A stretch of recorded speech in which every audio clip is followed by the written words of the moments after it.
महायुतीच्या बैठकीमध्ये महायुतीच्या आमदारांनी त्यांच्या पक्षाच्या अध्यक्षाला विचारूनच भूमिका घ्यायची आहे असा निर्णय समन्वय समितीमध्ये झाला आहे। एकनाथ शिंदे जी पुढील निर्णय करतील, कारण बच्चू कडूबद्दल त्यांना काही भूमिका असतील तर त्या एकनाथ शिंदे मांडतील। समन्वय समितीचा हाच निर्णय आहे की कुठल्याही आमदारांनी किंवा महायुतीच्या कुठल्याही नेत्यांनी महायुती संदर्भात काही बोलत असेल तर आपल्या पक्ष नेत्याला विचारूनच बोलायचं आहे। बच्चू कडू यांच्यावर गुन्हा दाखल असून यामध्ये पोलिसांच्या संपूर्ण जोपर्यंत फॉरेन्सिक रिपोर्ट कारवाई पूर्ण होत नाही तोपर्यंत पोलिसांच्या तपासात बोलणे योग्य होणार नाही। शासकीय जिल्हा रुग्णालय असेल तर जिल्ह्यातच होणार, पण अचलपूरमध्ये एक रुग्णालय झालं पाहिजे असा विचार सरकार करत आहे। मोठ्या प्रमाणावर सकाळी चॅरिटेबल संस्था आहे, अचलपूरलाही टाटा इन्स्टिट्यूट आहे, लता मंगेशकर हॉस्पिटल आहे, मेळघाटमध्ये सुद्धा शासकीय रुग्णालय झालं पाहिजे, कारण अचलपूर ते ठेवलेला भाग आहे।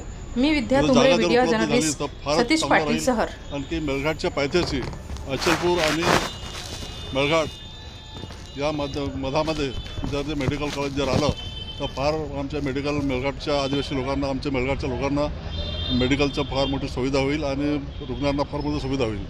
आणि मुख्यमंत्री देवेंद्र फडणवीस साहेब यांनी जर विचारात घेतलं तर मेडिकल धारणीमध्ये मेळघाटमध्ये जर आलं तर फार चांगलं होईल।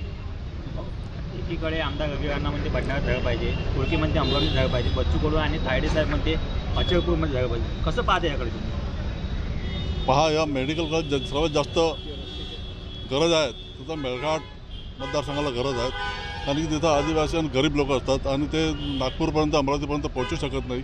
आणि हा मेडिकल कॉलेज जर मेळघाटमध्ये जर आलं तर फार मोठा आमच्या आदिवासींच्या सेवा होईल, म्हणून मी त्यांना म्हणतो। मुख्यमंत्र्याकडे मागणी करणार?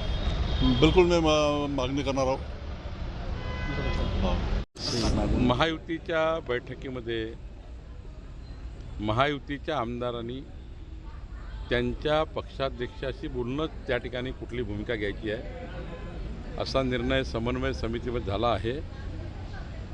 एकनाथ शिंदेजी पुढील निर्णय करतील, कारण बच्चू कडूबद्दल त्यांना काही भूमिका असतील तर त्या एकनाथ शिंदेजींनी मांडतील, कारण समन्वय समितीचा हाच निर्णय आहे की कुठल्याही आमदारांनी, महायुतीच्या आमदारांनी किंवा महायुतीच्या कुठल्याही नेत्यांनी महायुती संदर्भात काही बोलायचं असेल तर आपल्या पक्ष नेत्याला विचारून बोलायचं आहे। त्यांच्यावर गुन्हा दाखल होता, ते प्रकरण सध्या थंड अवस्थेत पडलं आहे, पोलिसांचे काही बोलत नाही। त्यामध्ये पोलिसांच्या संपूर्ण जोपर्यंत फॉरेन्सिक रिपोर्ट आहे, जोपर्यंत पोलिसांची कारवाई पूर्ण होत नाही तोपर्यंत पोलिसाच्या तपासात बोलणं काही योग्य होणार नाही।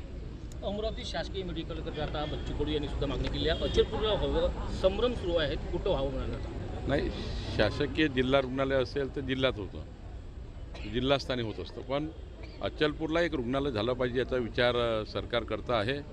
मी विचार करतो आहे की काही मोठ्या प्रमाणावर ज्या चॅरिटेबल संस्था असतात, टाटा इन्स्टिट्यूट आहे, लता मंगेशकर आहे, अशा इन्स्टिट्यूटशी बोलू, पण अचलपूरला हॉस्पिटल झालं पाहिजे का? झालं पाहिजे, कारण मेळघाटपासून सर्व भाग हा अचलपूरला जोडलेला आहे।